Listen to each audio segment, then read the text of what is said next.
Buenos días, Liz.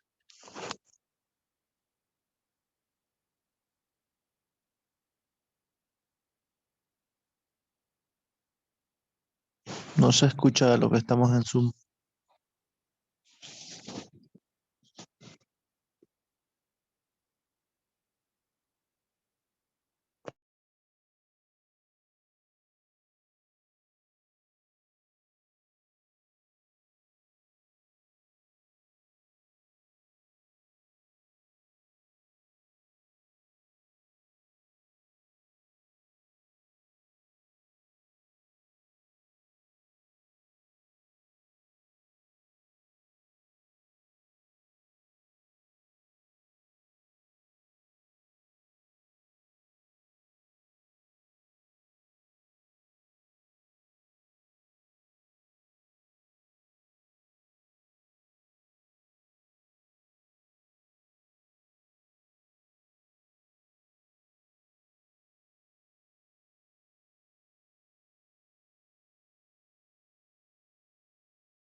A ver, ¿ya?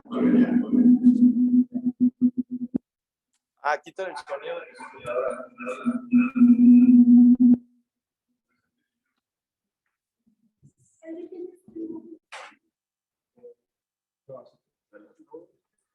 A ver, ¿ya?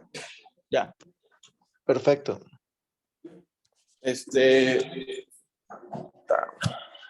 Hay que quitar el sonido ¿no? Bueno.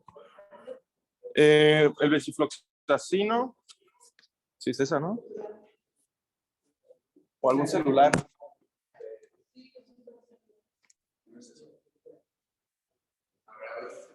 ¿Ya?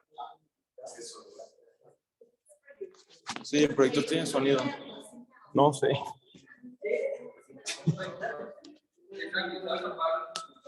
A ver. ¿Sí? ¿Escucha? Nunca me ha pasado eso.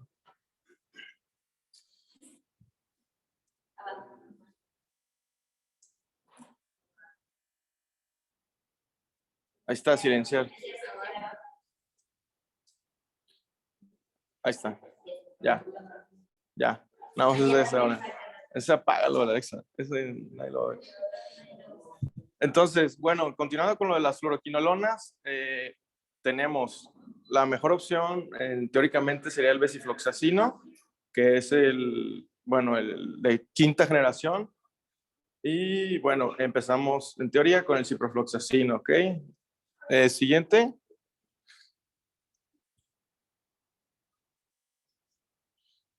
No, dale. Pues.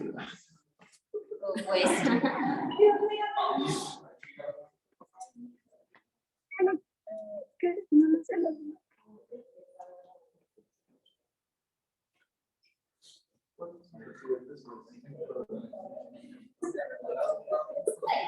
Desconfiguro cuando pagaré.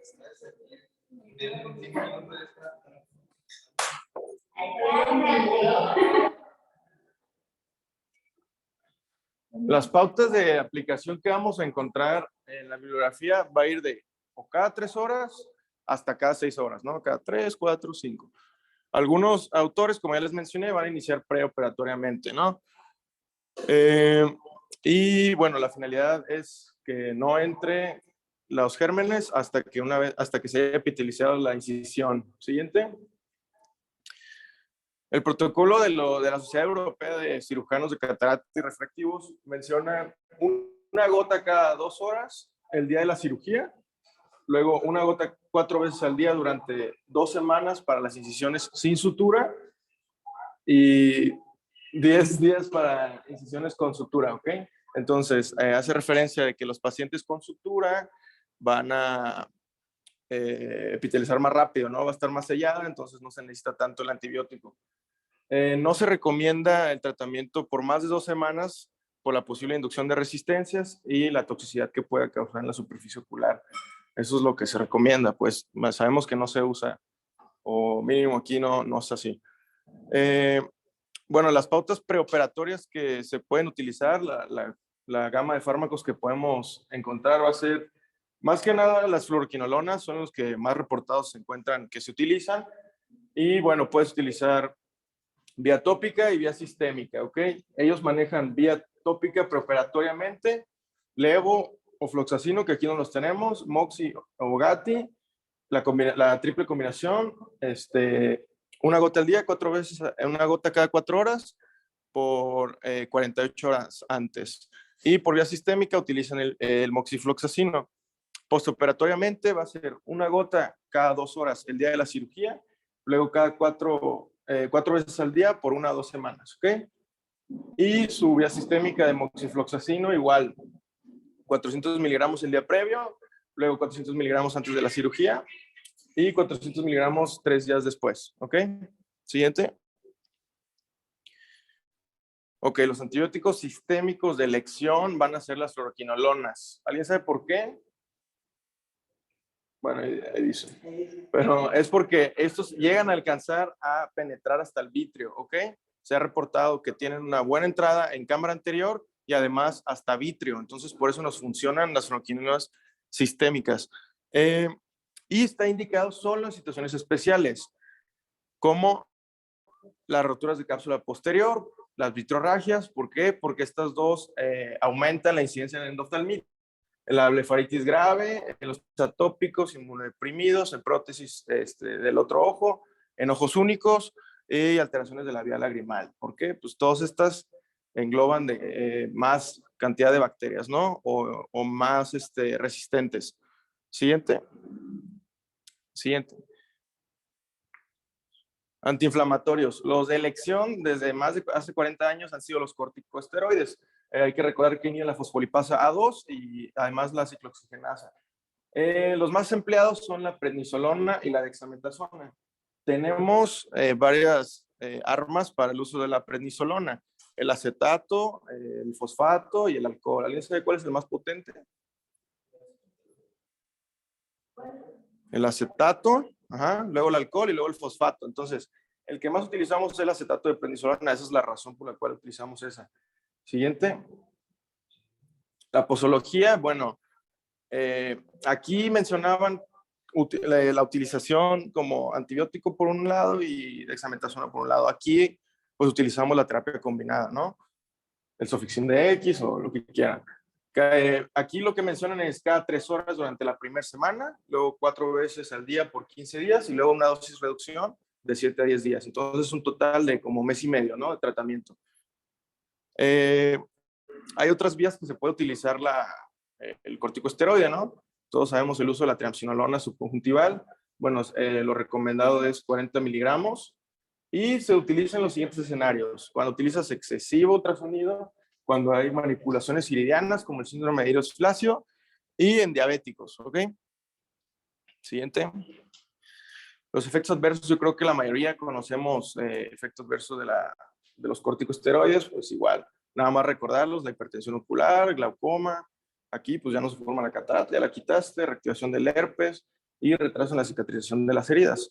Entonces hay que ser cuidadosos o menciona de que tener un cuidado postoperatorio, unas citas para estar checando la presión intraocular y bueno, estar viendo que las heridas estén en buena cicatrización. Siguiente. No existe bibliografía actual que te recomiende que cambies tus corticosteroides por los AINES, pero tienen una indicación específica. Se ha estudiado que el uso de los dos hacen una reacción sinérgica. Entonces, se suman y ayudan más todavía a la desinflamación. El nepafenaco es el AINES con penetración corneal, incluso hasta a nivel de retina. Es el mejor aprobado, pues. Siguiente. Estos son los aprobados por la FDA. Tenemos el ketorolaco, diclofenaco, bromfenaco y nepafenaco. Siguiente. El objetivo mayor es prevenir el edema macular cistoide, que ya lo hemos visto en otras clases, ¿no? También la prevención de la miosis intraoperatoria, porque se ha visto que el uso de los AINES preoperatoriamente te ayuda a la midriasis por mantenerla por más tiempo. Reducción del dolor y las molestias y, como ya mencioné, el manejo de la inflamación, ¿no? Siguiente. La posología de este AINE, bueno, de los AINES va a depender de que si tiene factores de riesgo o no tiene factores de riesgo. Los pacientes con factor de riesgo van a ser los pacientes diabéticos, antecedentes previos de oclusión de vena, membranas epirretinianas, el uso de las prostaglandinas, uveitis, complicaciones quirúrgicas, ¿ok? Aquí los vamos a utilizar en un esquema específico. Siguiente. Va a ser por 8 semanas, ¿ok? Lo vamos a utilizar de 8 a 12 semanas, una gotita 4 veces al día. Siguiente, en pacientes sin factores de riesgo, o sea, todos los demás, se recomienda utilizarlo 3 días previos a la cirugía y luego una gota 4 veces al día y continuar por 3 a 4 semanas. ¿Alguien sabe cuándo está reportado más el síndrome de Irving-Gass? ¿En qué semana se reporta más? ¿No? De la 4ª a la 6ª semana. Entonces, por eso se recomienda mínimo 4 semanas sin factores de riesgo. ¿Ok? Siguiente. Previa. Aquí nada más para recordar, pacientes con factores de riesgo y sin factores de riesgo. Preoperatorio en pacientes de riesgo, 1 semana, sin factores de riesgo, 3 días previos. Y continuar. Factores de riesgo, 8 semanas, sin factores de riesgo, mínimo 4. ¿Ok? Quise de 3 a 4, pero yo lo recomiendo de 4. Siguiente. Los efectos adversos que se han visto en el uso de los AINES por uso prolongado, bueno, va a ser la queratopatía superficial, infiltrados corneales, subepiteliales, adelgazamiento corneal, prurito, inclusive los pacientes refieren sensación de quemazón, ¿ok? Siguiente. No está recomendado los AINES en los pacientes con artritis reumatoides por las úlceras el adelgazamiento que forma, el ojo seco, los defectos epiteliales por rosácea ocular y las úlceras neurotróficas, ¿ok? Porque va a afectar todavía más el epitelio corneal. Entonces, no, queremos evitar eso. Antiedema. Todos, bueno, yo creo que la mayoría sabemos que cuando vemos un paciente postoperado de FACO, existe la posibilidad de que te llegue con un edema corneal, ¿no? Una inflamación, que en algunos casos bueno, tú terminas tu cirugía, dices, bueno, te hacen un ultrasonido, me lo puedo esperar, pero en otros casos te llega con edema y según tú habías hecho una cirugía perfecta, entonces va a ser algo que te va a llegar a la práctica diaria. Los factores que van a favorecer el edema, pues ya lo mencioné, ultrasonido elevado, el uso de acetilcolina como el carbacol, que no es acetilcolina, pero funciona como tal, las alteraciones corneales previas, y básicamente son esas. Siguiente. El esquema que se va a utilizar, bueno, el famosísimo hipertón, que es el cloruro de sodio al 5%. ¿Cómo nos va a ayudar? Nos va a ayudar a limpiar la turgencia de la córnea, a sacar el agua que está dentro de ella, por ende la va a aclarar y por ende va a mejorar la agudeza visual. El uso de corticosteroides o de AINES, más que nada utilizamos corticosteroides, y el manejo de la presión intraocular. ¿Por qué? El manejo de la presión intraocular es porque al haber un aumento, hay una falla en el endotelio o mínimo en las bombas endoteliales de la córnea, entonces hace que se meta más agua. El manejo de la presión va a hacer que vuelvan a funcionar esas y se drene más el agua, ¿ok? Por eso nos ayuda el manejo de la presión. Ahorita vamos a hablar de cuáles vamos a utilizar, ¿va? Siguiente. Los midriáticos cada vez se usan menos, pero estaban reportados más que nada para el dolor y para pacientes con uveitis, cataratas postuveíticas, sinequias previas o cataratas traumáticas. Y se utilizaba más pues cuando en las cirugías extracapsulares, ¿no? Siguiente. Ok. Esto es algo que me pareció interesante, el cuidado postoperatorio, porque pues uno nada más llega y le dan el protocolo de cada institución, ¿no? Por ejemplo, a nosotros nos dan, bueno, dile que no haga esto, que no haga esto, que no haga esto, y que no tantos días no coma carne de cerdo, y bueno, lo que nos han dicho aquí, ¿no? Hay que mencionar que cada instituto tiene su protocolo, ¿ok? Cada instituto te dice qué hacer y inclusive sin bibliografía. Algunos pacientes recomiendan un parche forzoso las primeras 24 horas, mientras otros prefieren no incluir. Si se han fijado aquí, a veces el doctor los parcha y a veces no los parcha. Yo no sé por qué o cuál, porque uno sí y otro no. Okay. Ok. Sí, de hecho, ahorita voy a hablar de eso específicamente. Algunos recomiendan evitar lavar la cabeza de 1 a 3 días, otros que se bañen. Sí, y bueno, metí pequeña revisión de 14 institutos de Estados Unidos, donde compararon qué utilizaban cada instituto, ¿ok? Algo interesante fue que el paracetamol fue el medicamento de elección casi en la mayoría de los institutos para el control del dolor, ¿ok? Y si no se trataba, si no era suficiente el paracetamol, utilizaban la codeína, pues, que puede ser el tramadol. La mayoría de ellos utilizaron mínimo protección ocular el primer día postoperatorio. ¿A qué se refiere con protección ocular? Las conchitas que nosotros utilizamos en LASIK, ¿ok? Y posteriormente, todas las noches durante 1 semana para evitar el contacto. Los antibióticos más utilizados en la mayoría de los institutos fueron las fluoroquinolonas, ¿okay? De 4ª y de 3ª generación. Siguiente. Estos fueron los institutos que se incluyeron en la revisión, ¿ok? Entonces tenemos buenos institutos. Siguiente. Esta tabla súper importante, ¿ok? ¿Qué utilizaban o qué no hacer después de la cirugía? El manejar 4 institutos lo recomendaron no hacerlo de 2 a 3 días, un instituto nada más 1 semana y el resto de los institutos no le tomó importancia. El no bañarse de 2 a 3 días, un instituto. No levantar pesos mayores de 10 libras, solamente 9 institutos 1 semana y un instituto 2 semanas. Más de 25 libras, 3 institutos 1 semana, un instituto 2 semanas y un instituto 1 mes. El no nadar lo recomendaron 4 institutos por 1 semana y 3 institutos por 4 semanas. No maquillarse, 2 institutos. No maquillarse 2 institutos 1 semana y un instituto nada más 2 semanas. No sexo 2 semanas. 1 semana 2 institutos y 3 semanas. 2 semanas 3 institutos y 1 semana. Un instituto de 4 semanas. El balística o el Jaren Exercise, que el Jaren Exercise se refiere a la zumba, al trotar, a los deportes de impacto, ¿ok? No tanto impacto, pero de ligero impacto, ¿ok? 2 institutos 1 semana, 3 institutos 2 semanas y un instituto 4 semanas. El levantamiento de pesas, solamente un instituto 1 semana y un instituto 4 semanas. El agacharse, eso me pareció como, pues bueno, si ya tienes una incisión ya bien hecha, una incisión sellada, pues el agacharse no te debería de causar pues, algo, ¿no? Pero fíjense, 7 institutos no lo recomendaron durante toda 1 semana y solo un instituto durante 2 semanas, ¿ok? El hacer golf, un instituto por 1 semana.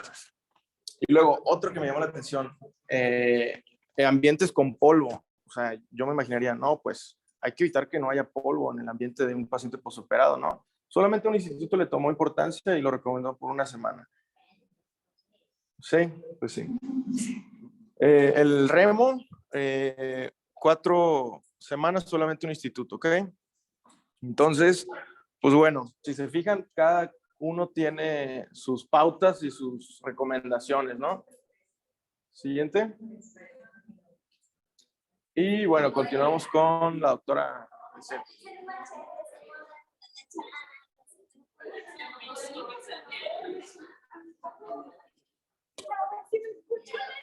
Creo que sí.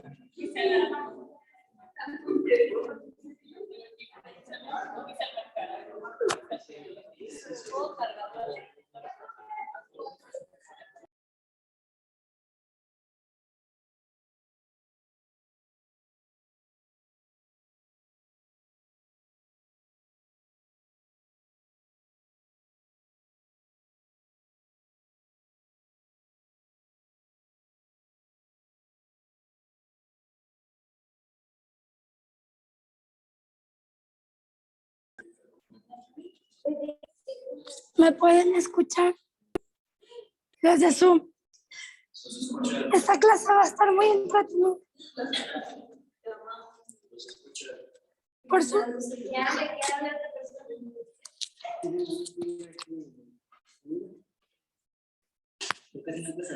Para que se escuche más fuerte.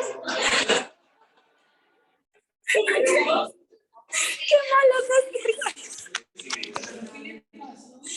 Me mojé en la lluvia. Bueno, ubica la ley de Murphy. Ya nada más dije nada en mis apuntes. Bueno, muy a mi pesar, vamos a ver los cuidados justo para... No se rían que me hacen reír.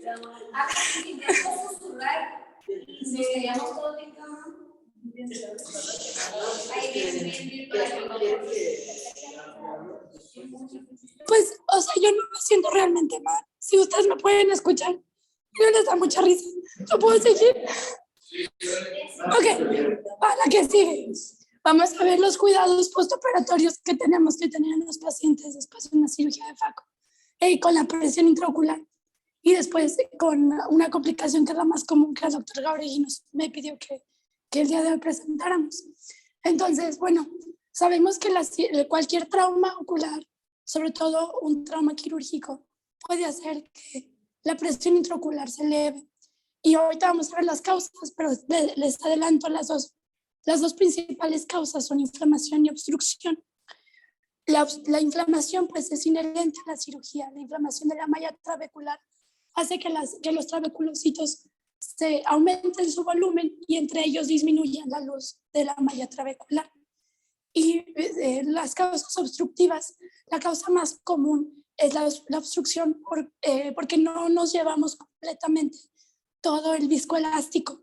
Entonces el viscoelástico tapa la malla trabecular. Otra de las causas obstructivas en algunas ocasiones llega a ser que se quedan restos del núcleo, pero eso es menos común. De hecho, ni siquiera encontré imágenes para que vieran de una gonoscopia con restos, porque sí las busqué, pero bueno. Pero realmente esta clase es sobre una cirugía, los cuidados postoperatorios de una cirugía que no tuvo ninguna complicación.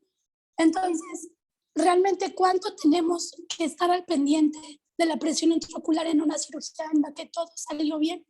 Bueno, hay varios estudios para estudiar precisamente estos pacientes, porque puede salir bien una cirugía en pacientes sanos o también puede salir muy bien una cirugía en un paciente que tiene glaucoma. Entonces, bueno, vamos a ver cómo se comporta cada uno. Este es un grupo de griegos que estudió si realmente es necesaria la revisión del día después para revisar la presión intraocular en una cirugía en la que todo salió bien. Y lo que ellos concluyen es que no hubo ningún cambio, ninguna complicación extra en pacientes que tuvieron su revisión al día siguiente y las que no lo tuvieron. O sea, en los dos grupos existieron pacientes con complicaciones y sin complicaciones, y en ambos grupos fue casi igual, o sea, no hubo una diferencia significativa. Entonces, aparentemente, ellos lo que concluyeron es que no es necesaria. ¿Me puedes dar la siguiente, por favor? Sin embargo, en este grupo se encontraron algunas complicaciones y algunas citas extra que sacaron los pacientes que no tenían un seguimiento hasta los 14 días de postoperados, en donde sí habían sacado más citas, pero no había habido más complicaciones. Los pacientes quizá porque tenían duda o porque se sentían inseguros. La que sigue, por favor. Entonces, bueno, el hecho de si sacamos o no citas al día siguiente, eso va a depender mucho de cómo vayamos conociendo a nuestros pacientes y por nuestro medio y cómo haya sucedido la cirugía. Incluso hay centros que a los pacientes no los dejan ir después de 6 horas para estarle midiendo la presión intraocular las primeras 6 horas, que realmente no tiene mucha variación porque el pico máximo es un poco después. Pero bueno, ahorita estos son los factores que ya hablamos, que son inflamación y obstrucción de la malla trabecular. La inflamación también se habla de que puede ser secundaria al ultrasonido, a una cirugía que usa mucho ultrasonido. Sin embargo, en eso también hay discrepancia. Hay estudios que presentan que se usó mucho ultrasonido y no encontraron ninguna diferencia con los que no se usó mucho ultrasonido. Y hay otros que sí, que de hecho lo ponen como una correlación directa. Hay mucho ultrasonido, sube más la presión intraocular porque se inflama más la malla trabecular. Y bueno, las causas obstructivas, que la causa más común de todas estas es que se queda un poquito de viscoelástico. La que sigue, por favor. Estos son los cambios esperados normalmente en pacientes normales, no glaucomatosos, después de una cirugía sin complicaciones. El pico máximo de la presión intraocular es entre las 5 y 7 horas. Se empieza a elevar desde la segunda hora.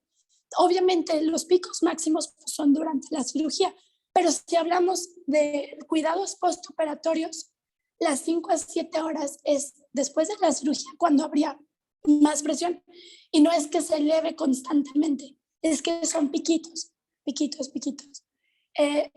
Sin embargo, los pacientes que hacen este tipo de picos son menos del 20% en casi todas las revisiones de los pacientes sanos. Y normalmente a las 24 horas ya se encuentra la presión intraocular como estaba de manera prequirúrgica. Entonces, un paciente que, digamos, tiene 15 milímetros de mercurio, antes de la cirugía tiene que tener 15 milímetros de mercurio a las 24 horas después de su cirugía. Esto no es igual para los pacientes glaucomatosos que llevan una cirugía sin ninguna complicación. Hay 3 veces más riesgo de que ellos desarrollen picos hipertensivos de más de 30 o 35 milímetros de mercurio a las 7 horas. Y ellos tienen un retorno a la presión intraocular previa a la cirugía de más de 24 horas. No se sabe bien cuánto, pero sí se sabe que se tardan más que un paciente normal. El que sigue, por favor. Bueno, estas son preoperatorias y después de un año las presiones intraoculares que se manejan en este tipo de pacientes.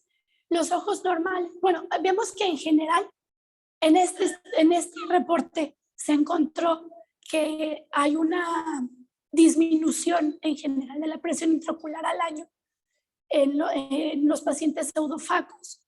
Esto puede ser incluso beneficioso para pacientes que tienen glaucoma facomórfico. Sin embargo, la evidencia, el nivel de evidencia que tienen estos estudios es nivel de evidencia 3. Entonces, realmente no hay una demostración, y ahorita le voy a enseñar en un artículo, de que esto sea cierto o que sea constante. pero nosotros en general sabemos que si dejamos a un paciente faco, incluso nos va a ayudar en el tratamiento de un glaucoma. Que sigue, por favor. Entonces, ¿qué factores predisponen a que un paciente tenga picos de presión más de 30-35 milímetros de mercurio a las 7 horas? Obviamente, lo que ya dijimos, un glaucoma previo, la presión preoperatoria, que la presión preoperatoria esté elevada en un paciente obviamente no glaucomatoso, nos va a predisponer a que tenga picos con unos ratios de más o menos 0.2 veces más de lo normal, que eso ya es significativo. Eso es lo que les decía, bueno, que existe cierta controversia entre que si el tiempo de facomulsificación acumulado realmente influye en la inflamación de la malla intraocular y eso se traduzca en picos de elevación de la presión intraocular. Después, el uso de sutura corroescleral, bueno, eso sí está demostrado que hay más elevaciones, hay más picos de presión intraocular cuando se usa un punto de sutura, porque se halla más fuerte. Entonces, cuando nosotros tenemos que usar un punto, tenemos que estar más al pendientes de la presión intraocular del paciente. En pacientes sanos con síndrome exfoliativo, porque obviamente la inflamación aumenta la exfoliación del iris y eso puede tapar la malla intraocular y complicaciones intraoperatorias, que finalmente esta no es la plática de cirugía de faco complicada. Entonces la dejaremos para otra clase, la que sigue. Entonces, ¿usamos o no medicamentos para evitar que suba la presión? ¿Realmente sirve? ¿Qué medicamentos podemos usar? Lo que normalmente en un consenso europeo salió que la mayoría de la gente usa son acetazolamida oral, pero realmente la acetazolamida oral es de las que menos puede bajar la presión intraocular. Lo que está demostrado que más baja la presión intraocular es la dorsolamida tópica, por vía tópica. Sin embargo, la combinación de timolol con dorsolamida es lo que más puede disminuir los picos de presión intraocular. El uso de brimonidina es la que basalmente disminuye más la presión, sin embargo, no disminuye que haya picos, sino que disminuye la presión basal. Y definitivamente las prostaglandinas no se demostró que hubiera una ayuda y de hecho las prostaglandinas, como sabemos, pueden inflamar más la malla intraocular y ser contraproducentes. Entonces, lo que se recomienda más es usar inhibidores de la secreción de humor acuoso en vez de dilatadores de la malla intraocular. La que sigue, por favor. Sin embargo, como decía arriba, ninguno ha demostrado ser realmente eficaz. O sea, si nosotros buscamos en algún artículo o en alguna revisión Cochrane cuál podemos usar como profilaxis, la recomendación es no usar profilaxis, porque ninguno la ha demostrado. No es que no la vayamos a usar o no es que sea malo, sino que ninguno ha alcanzado el nivel de evidencia como para realmente ser recomendado en un paciente sano sin complicaciones. Bueno, este estudio también es de la revista AI y lo que encontró fue que la que más se usó fue la acetazolamida y lo que más sirve es la dorsolamida tópica, la que sigue. Bueno, entonces, ¿cómo le podemos hacer realmente para evitar que nuestro paciente tenga picos de hipertensión? Que ya dijimos, bueno, es en un 20% de los pacientes sanos los que van a tener esos picos a las 7 horas y que ya sabemos que esos picos pueden, tanto como decía mi compañero, predisponer a que se abra un poquito la herida cuando es autosellable y que haya alguna infección o que haya una isquemia del nervio óptico, aunque sea transitoria, que no es deseada. Pero pues un 20% termina siendo considerable, 2 de cada 10. Entonces, ¿cómo podemos hacer para que nuestro paciente no sea uno de esos 2 de cada 10? Primero, pues seleccionar bien al paciente. Si el paciente en ese momento tiene la presión intraocular elevada, pero ya estaba programado, no lo operamos. Primero le controlamos la presión, después lo operamos para que no tenga complicaciones después. Tenemos que ser muy cuidadosos al retirar el disco elástico de la cámara anterior para que no se obstruya. Y bueno, pues en el paciente glaucomatoso tenerlo bajo control. La que sigue, por favor. Esto nada más lo voy a mencionar porque era parte del capítulo, pero estoy segura de que se va a hablar más en otra clase. Al menos se va a escuchar mejor. Entonces, realmente hay gente que dice, bueno, señora, señor, si le quito la catarata, le va a bajar la presión en un glaucoma facomórfico, o vamos a evitar que una cámara estrecha se bloquee. Entonces, tenemos tres teorías. Podemos hacer una cirugía. Podemos hacer una cirugía de glaucoma, de control de glaucoma en un paciente de difícil control, previa a una cirugía de catarata, para poder hacer la cirugía de catarata. Pero, ¿qué quiere decir esto? Que, por ejemplo, si yo tengo una válvula o tengo una trave, y tengo que cuidar la ampolla o la válvula durante la cirugía de catarata, eso puede agregarle un poco de complejidad a la cirugía, y la inflamación puede tapar la trave o puede tapar la válvula, ¿no? Pero bueno, pues ya tengo a mi paciente en control. Otra es hacer una cirugía combinada durante la cirugía de FACO, hacer también colocar una válvula. Y bueno, es lo que decíamos de manejo del glaucoma facomórfico, retirar la catarata. Pero lo que les decía, realmente lo que baja la presión intraocular son 2 a 4 milímetros de mercurio, y eso tiene un nivel de evidencia pues bajo. La que sigue. Bueno, eso es a grandes rasgos en una cirugía no complicada lo que podemos hacer para que no suba la presión intraocular. Y ahora vamos a hablar de la opacidad de la cápsula posterior. La que sigue. Esta se cuenta como... otra más, por favor. Esta se cuenta como una complicación, la complicación más común después de una cirugía de catarata.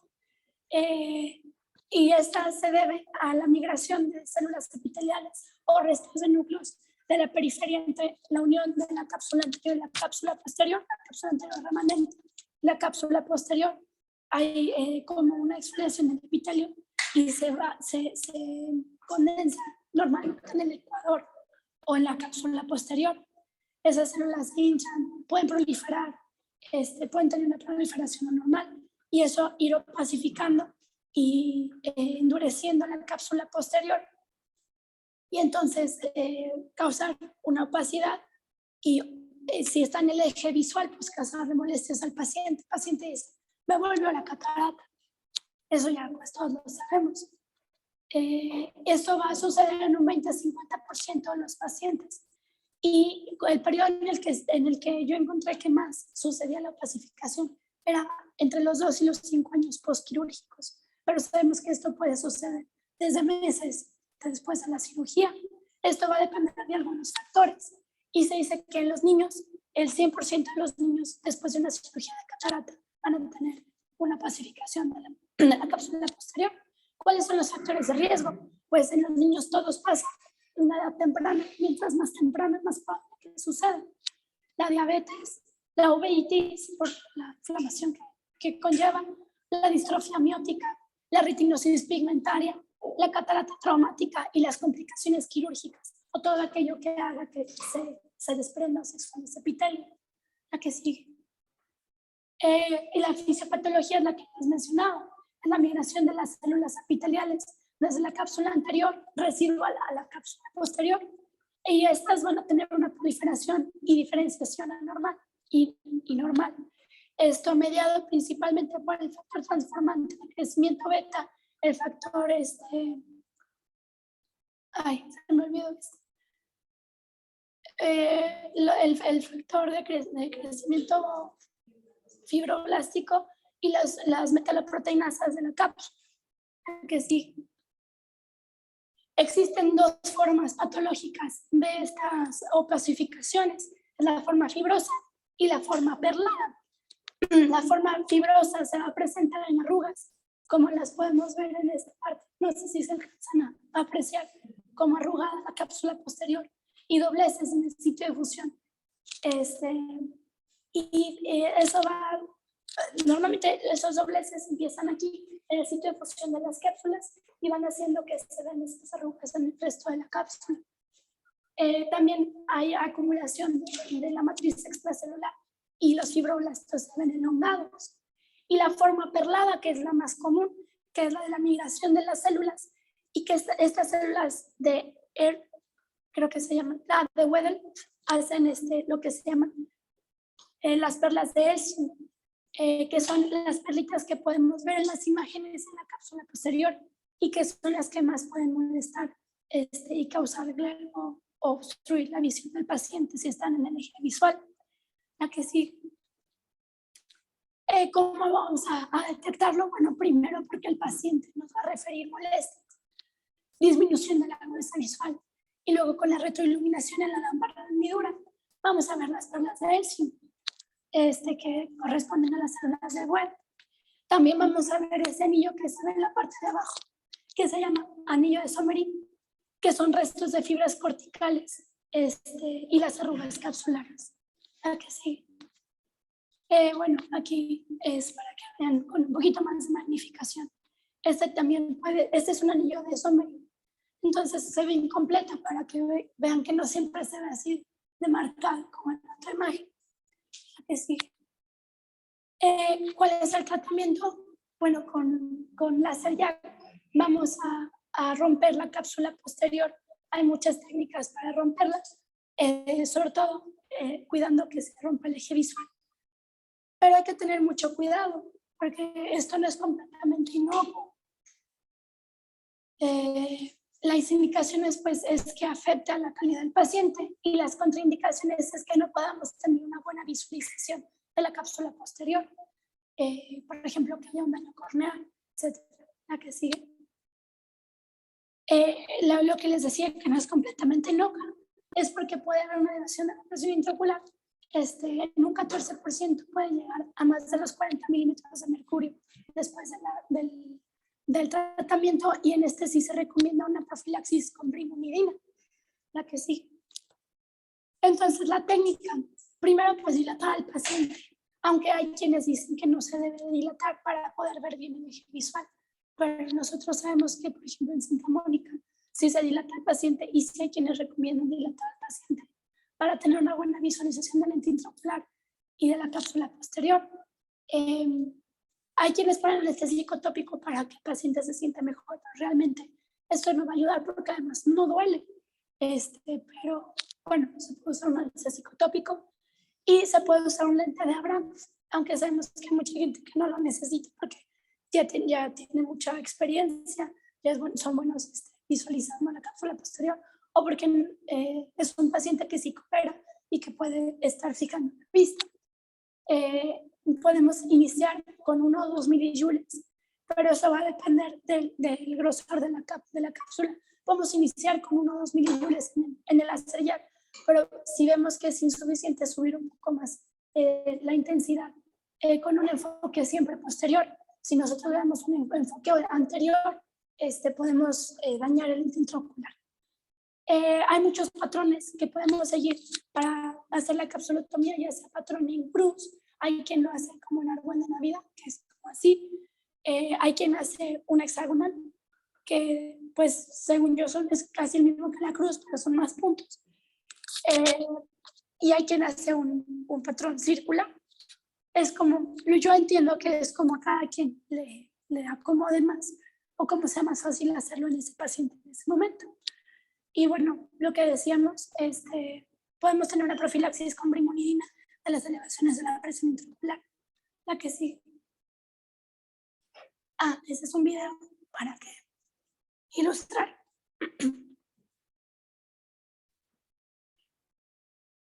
Entonces tenemos, este paciente está bajo dilatación. Se ven las perlas. Ahí se ve el punto, se ve un reflejo y atrás se ve el puntito con el cual el doctor va a hacer la capsulotomía. Y ahí se ve cómo se rompe la cápsula. Ahí le dio como varios disparos y le está haciendo un patrón en cruz.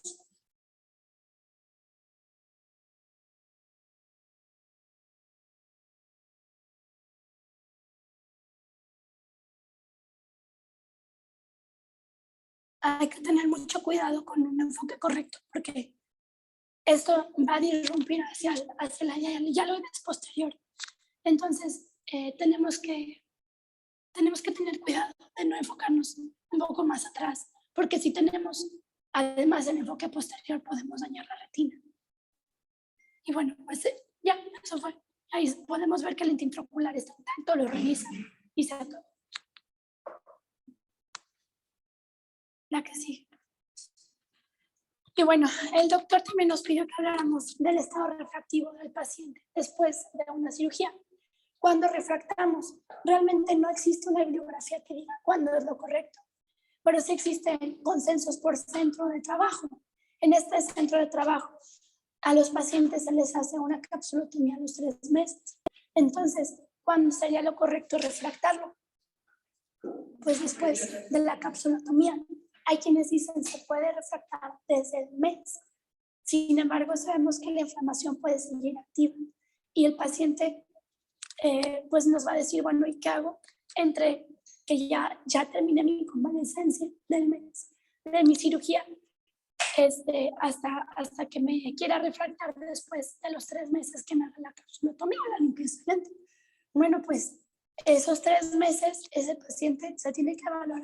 Si tiene una muy mala agudeza visual y realmente se beneficia con lentes, pues se puede individualizar cada caso para que ese paciente no esté con dificultades, por ejemplo, para seguir su vida normal o su vida laboral esos meses. Pero eso quiere decir un doble gasto, ¿sí? Eso quiere decir un gasto de que el paciente va a comprar lentes o se va a mandar a hacer lentes para antes de que le hagan la capsulotomía y para después. Cuando no se hace una capsulotomía de rutina, por así decirlo, ¿cuándo sí vamos a refractar al paciente? Cuando nosotros veamos que el ojo ya no está inflamado, que nosotros demos de alta a nuestra paciente. Eso puede suceder como al mes y medio o 2 meses. Y entonces podemos refractar al paciente y darle un seguimiento. Pero bueno, esto realmente no encontré una bibliografía que lo sustente. Entonces, yo pues me espero que el doctor Jauregui nos diga mejor. ¿De qué va a depender también el estado refractivo del paciente? Va a depender que yo haya hecho una buena medición de mi lente intraocular y que lo haya implantado bien. Eso, bueno, pues es también tema de otra clase de cálculo del lente intraocular. También el error astigmático inducido por la mano del cirujano. Normalmente se dice que es 0.50 al hacer la incisión y que lo ideal sería hacer la incisión en el meridiano más plano del paciente, que normalmente son los 180 grados. Sin embargo, sabemos que también por comodidad o por destreza durante la cirugía, la incisión se hace en un punto diferente y eso induce a cierto astigmatismo. Cada cirujano sabe, después de cierta cantidad de cirugías, el astigmatismo que va a generar su propia mano y su cuchillete. Las queratometrías propias del paciente y que el paciente pues tenga un estado corneal normal, etcétera. Y bueno, pues el estado de la cámara anterior, la inflamación, etcétera. Y bueno, les incluí un artículo de nada más como una novedad que, bueno, en Guatemala yo he visto que lo usan para otro tipo de cirugías, pero aquí específicamente hablando de la facoemulsificación y la vitamina C como tratamiento postoperatorio. Ya sabemos que la vitamina C ayuda a hacer las uniones entre las moléculas de hialuronato y eso ayuda a la cicatrización. Pues encontraron que sí hay un beneficio y una disminución de los errores astigmáticos después de la cirugía de facoemulsificación usando vitamina C. Y bueno, pues eso sería todo por mi parte. Si hay algo. Yo nada más quiero agregar algo, 3 cosas. Una es la excisión por el eje más puro. Sí, perdón. Otro es que, ¿qué pasa cuando tú usas tu láser a una esfera totalmente cristalina? Pues se va a ir para todos lados, ¿no? Es lo mismo que pasa con las láseres. Por eso es la razón que es el que más causa baja visual. Y último comentario, a veces uno como oftalmólogo no sabe nada de los medicamentos que utilizan los anestesiólogos. Se ha demostrado que el uso de un relajante muscular en particular, que es la succinilcolina,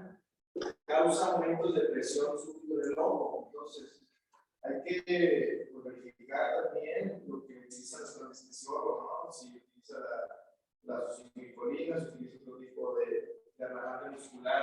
Inclusive se han reportado casos de una laparotomía exploratoria que aumenta tanto la presión intraocular que tiene que parar por el dolor o tiene repercusiones posteriores.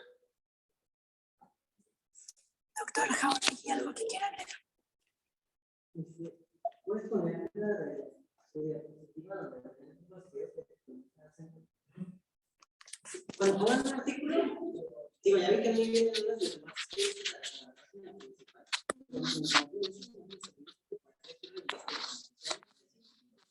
El objetivo que se da el artículo, pero no se les ocurre. Creo que si lo hacen, ya con el artículo, qué revista,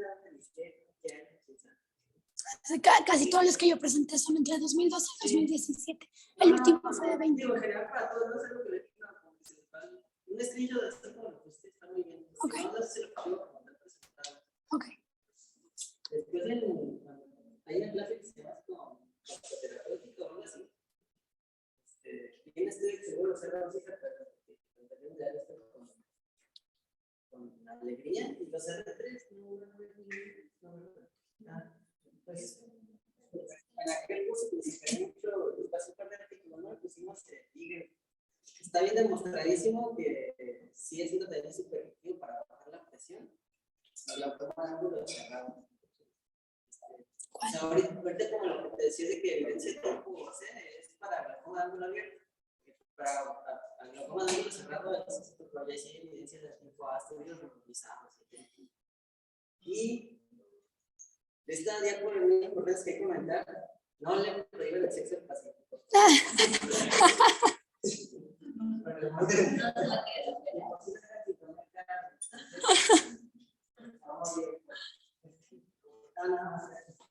No, si se fijan que se me hace bien esta expo, porque si se fijan en sí no hay ningún manejo así absoluto para los pacientes. A cada paciente se le debe individualizar. Es más, inclusive hay enfermedades que tras una facultad también su manejo.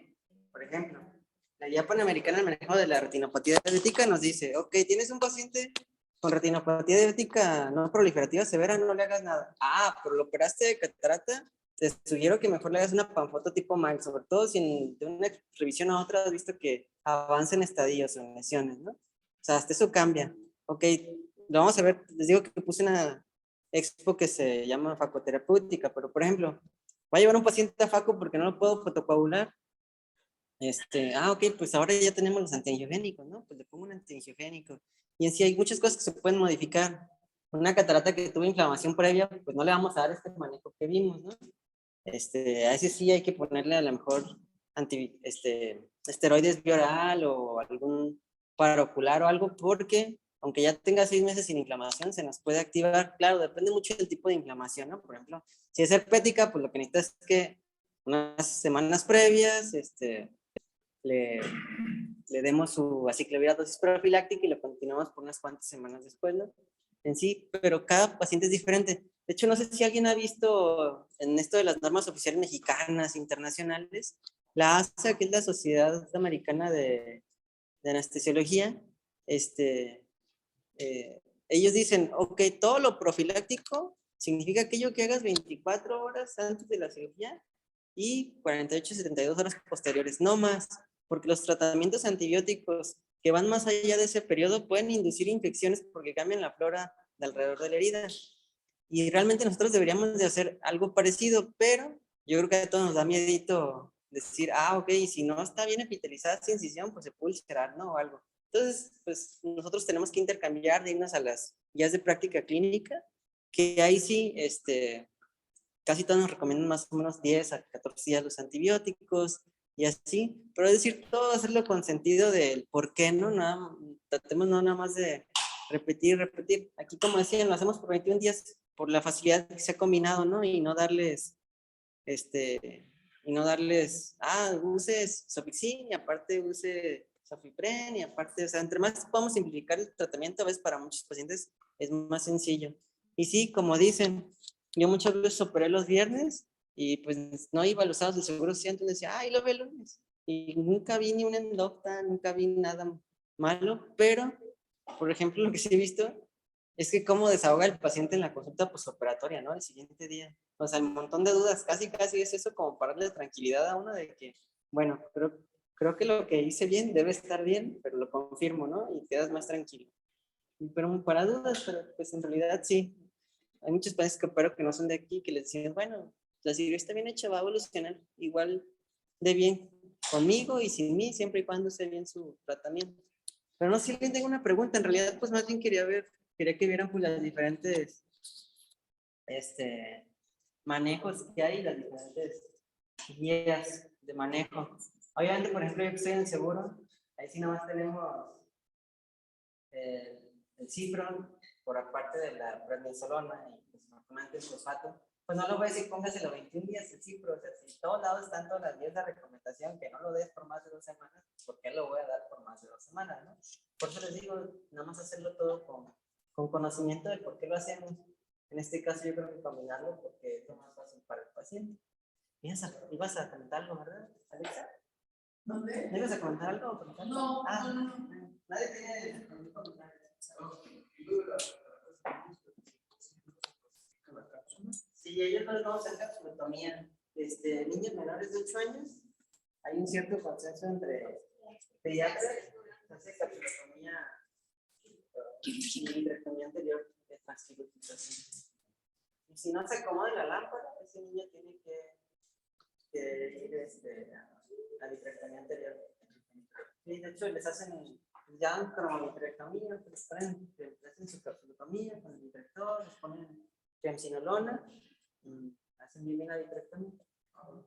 Y aunque por ahí habrá quien no lo haga así, ¿no? Yo la verdad es que, quién sabe, pero a mí casi no me gusta manejar, la verdad.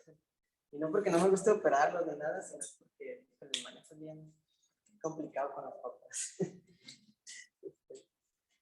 ¿Alguna otra?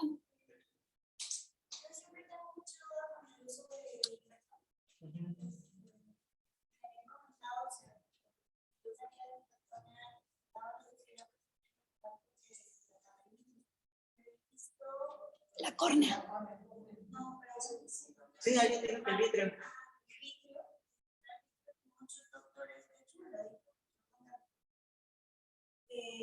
O sea, que no tenía sentido que los pacientes que les daban el hipertonio no, y si te pones a leerlo. No, pero ese es el manitol. El manitol es el que vitrectomizado no tiene sentido usarlo. O sea, si tú tienes un paciente bien hipertenso, pues para evitar como no tiene ningún sentido ponerle su carga de manitol. Es que en muchos centros sí ponen manitol. Aquí, la verdad es que aparte de que yo le haya puesto alguna vez a un paciente y el doctor Miguel, a una mamá de un compañero fuera de ahí jamás he visto que pongan manitol. O que saquen cuentas y no, solita el manitol, nos queda. Lo va a tener que dejar como para empezar el manitol, no sé si sepan, pero no lo puedes pasar así en carga. Lo tienes que dejar así bien lentito porque si no puede producir deshidratación a nivel cerebral, hemorragia subaracnoidea. Entonces lo tienes que pasar bien lentito, entonces como que para cualquier médico dice, uy, te va a tener que esperar 2 horas. No, mejor le voy a parar. Pero no, es el manitol. Fíjate que el hipertonio a mí me gusta mucho cuando desgracio así un ojo. Y no tanto porque se desinflaba más rápido, porque iba bien. Lo que pasa es que siempre que tú ves en bulas en el posoperatorio, híjole, si ese paciente se le rompe una bula, te va a odiar. Y seguramente va a ir a que alguien lo revise. Y si no lo revisas tú porque no tienes tiempo, va a ir con otro doctor y ese doctor le va a decir, lo operaron, está horrible su ojo. Sí, no, y la verdad es lo de menos, pues siempre les digo, háganlo por lo que quieran, pero de veras que sí duele mucho una bula. Entonces, si ven que que está tan feo el edema, que está así medio con bulillas, mejor denle su hipertón cada 4 horas. Y se van y digan, póngaselo hasta que se termine. Así, porque no sabes cuándo se va a quitar el edema a las bulas, ¿no? Y no significa forzosamente que tenga bulas posoperatorias que se vaya a descompensar esa córnea. Hay edemas así súper exagerados porque el paciente tiene falla no solo de que no tenga endotelio, que se haya muerto el endotelio, sino porque están fallando las bombas. Entonces hace un edema muy asombroso. Por ejemplo, yo que en el Seguro Social al principio operaba con la solución salina normalita, híjole, sí, a veces veía unas bolas que yo decía, ¿saldrá o no saldrá? Pero no, después estaba bien rápido, pues era más bien por el tipo de solución que usábamos, que edematizaba mucho la córnea. De hecho, estaba superando trans y ya veis así como que estrellas sin casi haber hecho nada. Entonces sí le sirve mucho también el cloruro para ese tipo de casos en específico. Ahorita que hicimos de las bombas endoteliales, la de dorsolamida no dudo que sea buena, pero sí casi no la usamos porque inhibe bombas endoteliales que dependen de la anhidrasa carbónica. Entonces no serían los inhibidores de la anhidrasa los oxidadores para usar en patología corneal o en edemas corneales muy severos. Y pues ya vieron, también la quimio se individualiza en cada paciente. No siempre es, no, al tosoprano no se le toma la presión. O sea, obviamente, las ventas bien limpias, el termómetro bien limpio, notitas que no sepamos qué más o menos peso tuvieron y eso, pero se debe hacer. ¿Cómo van a ver cuando un paciente está hipertenso? Pero siempre les digo, es que si no lo sabemos ver, ¿cómo vamos a sospechar que está hipertenso, no? Pero ¿qué van a ver en un paciente que está hipertenso en el postoperatorio? Puede decir, no, sí estuvo bien de la parte. El IMSS puede hacerse bien. Exacto. Se ven como bloqueados los pacientes. Tú ves así que dices, caray, ¿todavía trae el efecto del TT o qué? Y le ponen las luces así medio reflectivo, casi no sé. Pues sí, ese paciente está bloqueado por discolastia. Casi siempre es lo más común que si puedes hipertenso, te ves así la pupila como rígida, que casi no se mueve, probablemente medio. No midrática, pero sí como más grandecita de la notita. O sea, que se llama un síndrome Ay, es súper raro con ese caso. no, pero ese es el de Zavala. No, pero ese es para trasplantes. Sí, ese es para trasplantes, pero en Paco se ve igual. Sí, Curret Zavala. Pero es para trasplantes, pero sí, algo así veríamos. Algo así veríamos, exactamente. ¿Y usted personalmente para pacientes ¿Fumadores? No, yo no les digo que dejen de fumar, se vuelven locos. Pero sí vayan a ver. No, sí les digo, ¿sabe qué? Bájenle lo más que puedas. Porque a veces la familia, no lo vamos a dejar fumar una semana. No, pues pobre, ¿no? La abstinencia, sí, se va a volver loco. No, pero sí diles que le bajen. O sea, tienes toda la razón, lo ideal sería que no fumaran. Pero, híjole, no sé qué puede ser peor, pues, que el paciente esté ahí todo loco. Sí. Y sobre todo porque los viejitos que encontramos fumadores sí son muy adictos, pues. El paciente joven, pues a lo mejor es más relax la adicción, pero los señores que fuman generalmente se echan sus 20 cigarros. Sí, pero hay que tratar de incentivarlos a que le bajen un poco la cantidad durante el periodo postoperatorio, porque sí afecta bastante, por lo menos en la cicatrización de otras cirugías. ¿Todo bien entonces?